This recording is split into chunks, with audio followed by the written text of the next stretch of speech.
Já consigo visualizar mensagens de lamentação de seguidores aqui no YouTube quando encontrarem esse vídeo da ADI 4080 Supremo Tribunal Federal, somente depois de se depararem com essa ADI nas provas de concurso, sem terem visto a explicação por aqui antes. Essa ADI trata de precatório, trata de compensação de precatório e presta atenção, isso está pronto para cair na sua prova. Vamos analisar hoje o vídeo, a decisão do Supremo Tribunal Federal, a partir de uma perspectiva diferente. Eu não vou fazer o enunciado. Eu vou explicar e você vai entender a construção da explicação. Depois eu faço um enunciado sobre isso. Aqui eu quero detalhar com você a decisão do Supremo de uma forma pormenorizada. Então, presta atenção. A questão que chegou ao Supremo Tribunal Federal, por meio da DI 4080, diz respeito exatamente a uma lei do Estado do Amazonas que estabelece que o credor de precatório, cujas ações foram ajuizadas até 31 de 12 de 1999, terá compensado esse valor de precatório com o seu débito de ICMS junto ao Estado, caso assim requeira. Obrigatoriamente, a gente está falando aí do contribuinte que deve ICMS ser, nesse caso, o mesmo titular do precatório, ou seja, credor do precatório. Na ADI 4080, o Supremo Tribunal Federal analisou exatamente se isso é constitucional e chegou ao Supremo Tribunal Federal justamente a ação direta de inconstitucionalidade, alegando a inconstitucionalidade da lei do Amazonas com os seguintes argumentos. Aí presta atenção aqui, presta muita atenção aqui, porque esses argumentos são justamente os tópicos que você precisa tratar no concurso público, se o questionamento for sobre a ADI 4080 Supremo Tribunal Federal. Na ADI, o legitimado, o autor da ADI, disse que a lei do Amazonas é inconstitucional porque ela, nesse caso, revela a tentativa de ultrapassar o óbice da impossibilidade da compensação automática. Ela também tem o condão, diz o legitimado, de quebrar a ordem cronológica de apresentação dos precatórios de acordo com a qual devem ser feitos os respectivos pagamentos. Constituição Federal, artigo 100, caput, e a gente sabe que a ordem cronológica do pagamento dos precatórios é sagrado em termos de sistema constitucional de precatórios. O autor também diz que a lei desrespeita a regra de repartição tributária, prevista no artigo 158, inciso 4, a linha A da Carta da República, em desfavor dos municípios, que é justamente o repasse de 25% de ICMS para os municípios. São 3 argumentos importantes e isso está pronto para cair na sua prova. Então, quero muito que você veja essa explicação antes de se deparar com esse questionamento na sua prova da advocacia pública, tá bom? Muito bem. O que decidiu o Supremo Tribunal Federal? O que disse o Supremo Tribunal Federal diante desses argumentos de inconstitucionalidade da lei do Amazonas? Bom, o Supremo decidiu basicamente o seguinte: antes de decidir, o Supremo ele fez uma análise exatamente do ponto importante aqui, ou seja, por que é que a lei do Amazonas estabelece essa compensação somente para as ações que foram ajuizadas contra o Estado até o dia 31 de 12 de 1999. O Supremo pontua isso e, numa prova, isso aqui é fundamental, porque, nesse caso, isso aqui seria um dos tópicos do espelho do examinador. O artigo 78 caput do ADCT, inserido por força do artigo 2º da Emenda Constitucional 30 de 2000, previu, na segunda parte, a possibilidade de os precatórios decorrentes de ações ajuizadas antes daquele ano, ou seja, até 31 de dezembro de 1999, serem pagos em 10 parcelas anuais e sucessivas. O Estado do Amazonas, disse o Supremo, nos termos do julgamento da ADI 4080, criou uma alternativa ao comando constitucional, que comanda o parcelamento dos precatórios em 10 vezes.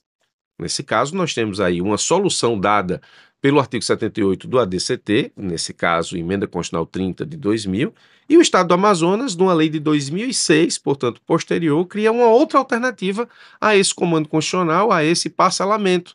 Ele cria, portanto, a alternativa ao comando constitucional, passando a ter 2 formas de liquidar os precatórios de sua responsabilidade, expedidos em ações ajuizadas até 31 de dezembro de 1999. Perceba que esse é o corte. E aí você precisa entender, porque se cair exatamente aquilo que aconteceu com a lei do Amazonas, vinculada a 31 de dezembro de 1999, você precisa fazer esse apontamento importante. O Estado do Amazonas, com a lei, cria, portanto, uma alternativa. Você tem a alternativa constitucional, que é pagar em parcelas anuais iguais, 10 parcelas anuais iguais e sucessivas, ou, nos termos da lei do Estado do Amazonas, compensar o crédito de precatório com o crédito de ICMS. Crédito de ICMS por parte do Estado, crédito de precatório por parte do contribuinte, débito e crédito, você tem aí a compensação. Compensando-os, ou seja, os precatórios, com créditos de ICMS do Estado, devidos pelos credores, portanto, dívida do credor e crédito do Estado, originários ou cessionários dos cogitados precatórios. Então, o Estado do Amazonas ele criou alternativa justamente a essa situação. A alternativa ao pagamento de precatório nesse corte de tempo, ou seja, ações ajuizadas até 31 de dezembro de 1999, e você precisa saber de onde vem o corte no tempo para explicar na prova. É importante deixar claro que a segunda forma, ou seja, aquela que foi trazida justamente na lei do Estado do Amazonas, é condicionada a requerimento do credor do precatório, que ao mesmo tempo ocupe ou ocupasse a posição de devedor de ICMS no que diz respeito ao Estado. Portanto, credor de precatório, devedor de ICMS. E o Estado, nesse caso, credor de ICMS, devedor de precatório, então haveria aí a compensação, desde que requerido pelo credor do precatório. Muito bem, pelo contribuinte. Dito isso, e esse ponto é fundamental, porque numa prova de segunda fase, aqui você teria uma vantagem muito grande em relação às pessoas que não soubessem explicar esse detalhe. Dito isso, vamos para os argumentos da ação direta de inconstitucionalidade. Ou seja, a ação disse que a lei do Amazonas, ela estabelece uma compensação automática e, portanto, ela burla a impossibilidade da compensação automática. Bom, de onde é que vem essa ideia? Essa ideia vem da Emenda Constitucional 62 de 2009, a famosa Emenda do Calote. Essa Emenda Constitucional 62 de 2009, ela estabeleceu nos parágrafos 9º e 10º da Constituição Federal a compensação automática dos precatórios, dizendo o seguinte: no momento da expedição dos precatórios, independentemente de regulamentação, deles deverá ser abatido a título de compensação valor correspondente aos débitos líquidos e certos inscritos ou não em dívida ativa e constituídos contra o credor original pela Fazenda Pública Devedora, incluídas parcelas vincendas de parcelamento, ressalvadas aquelas cuja execução esteja suspensa em virtude de contestação administrativa ou judicial. Aqui temos uma compensação automática criada pela Emenda Constitucional 62 e o parágrafo 10 diz: antes da expedição dos precatórios, o tribunal solicitará à Fazenda Pública Devedora para resposta em até 30 dias, sob pena de perda do direito de abatimento, informação sobre os débitos que preencham as condições estabelecidas no parágrafo 9º para os fins nele previstos. Perceba aqui que, de fato, nós temos uma compensação automática que não depende do requerimento do credor. No caso, credor do precatório, a compensação acontece aqui no interesse exclusivo da Fazenda Pública. O Supremo declarou, nesse caso, inconstitucionais os parágrafos 9º e 10 do artigo 100, trazidos que foram pela Emenda Constitucional 62 de 2009, por violação ao princípio da isonomia. Então, a emenda do calote não teve sucesso na implementação, na imposição de uma compensação automática de precatórios. Muito bem, nesse tópico, o Supremo entendeu assim. Contudo, no caso da lei do Amazonas, o Supremo disse que a compensação se dá a requerimento do contribuinte. Então,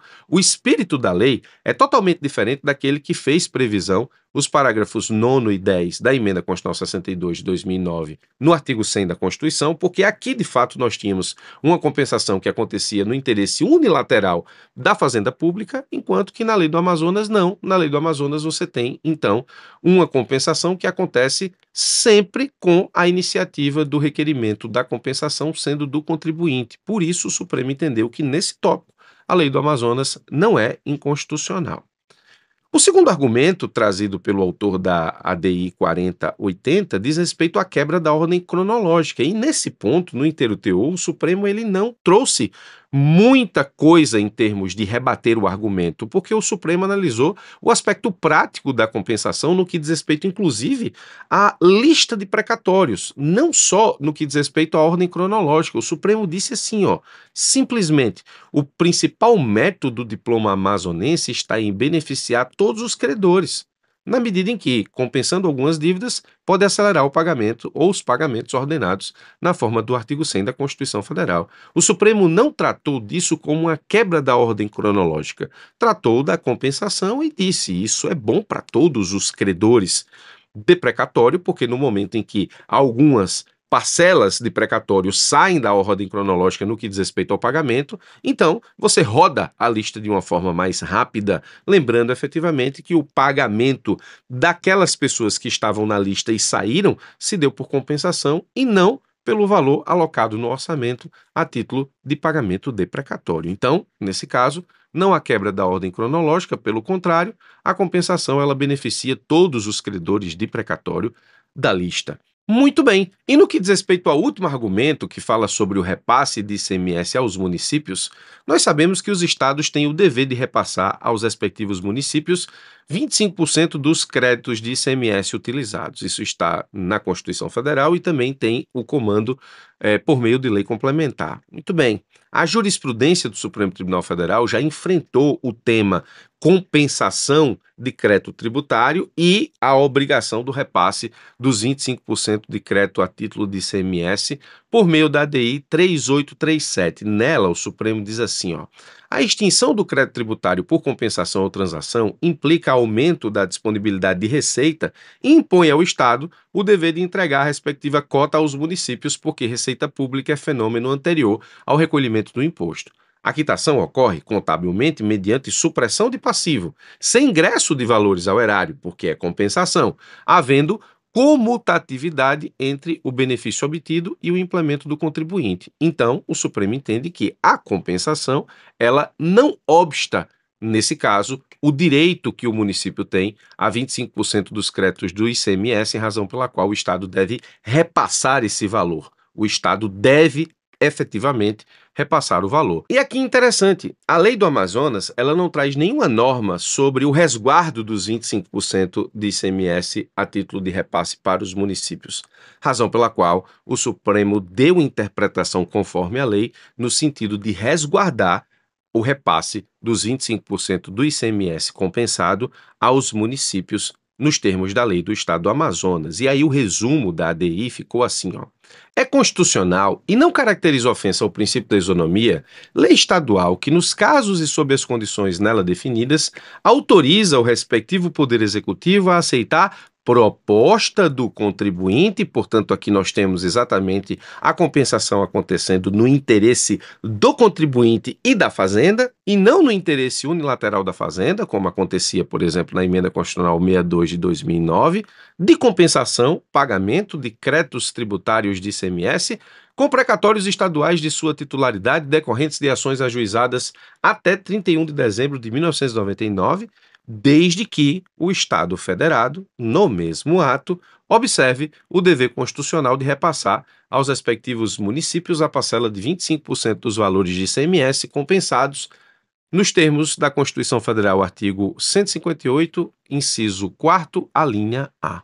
Então, nós temos um resumo da ADI 4080 que não entrega todos os fundamentos utilizados pelo Supremo Tribunal Federal no julgamento da lei, da constitucionalidade da lei do Estado do Amazonas, mas, nesse caso, entrega grande parte e, portanto, você precisa entender, inclusive, por que nós temos o corte no tempo de 31 de dezembro de 1999. Como disse no começo do vídeo, isso está pronto para cair na sua prova. Eu espero que você veja esse vídeo antes da sua prova e consiga efetivamente responder isso de forma a garantir a pontuação para passar. E não depois se lamente porque encontrou esse vídeo depois da prova. Muito bem. Obrigado pela sua atenção, um forte abraço e até os nossos próximos encontros.